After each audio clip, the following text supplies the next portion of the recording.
આવા એક્ઝામ્પલ પૂછાય છે ત્યારે 99% આનો જવાબ આપી જ નથી શકતા. ચાલો હું શીખડાવું છું કેમ કરવાનું છે. જ્યારે આપણને વચ્ચે ભાગાકારની નિશાની આપેલી હોય ત્યારે શું કરવાનું છે?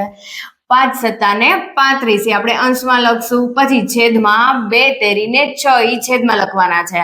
હવે સેકન્ડ જોઈએ, જ્યારે ગુણાકારની વચ્ચે નિશાની આપેલી હોય ત્યારે શું કરવાનું છે? તો 5 દુને 10 અને છેદમાં શું લખવાનું છે? 3 સત્તા ને 21.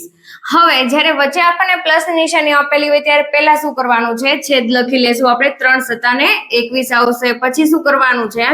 તો 7 પંચા ને 35 ક્રોસ ગુણાકાર કરવાના છે. પ્લસ ની નિશાની પ્લસ જ લેશું અને 3 દુને 6 થશે. 35 પ્લસ 6 એટલે કેટલા થશે? 41 થશે. 41 ના છેદમાં કેટલા આવશે? 21 આવશે. હવે સેકન્ડ જોઈએ કે જ્યારે પ્લસ હતા અહીંયા માઇનસ ની નિશાની સેમ ટુ સેમ જ થશે. 3 સત્તા ને કેટલા આવશે? 21 જ આવશે. પછી આમાં પણ ક્રોસ ગુણાકાર કરવાનો છે. 5 સત્તા ને 35 આવશે. વચ્ચે જે માઇનસ ની નિશાની છે આપણે માઇનસ ની નિશાની લગાવી દઈશું. 3 દુને કેટલા થશે? 6 થશે. હવે 35 માંથી 6 બાદ કરો એટલે 29 ના છેદમાં 21. આ છે આનો આન્સર.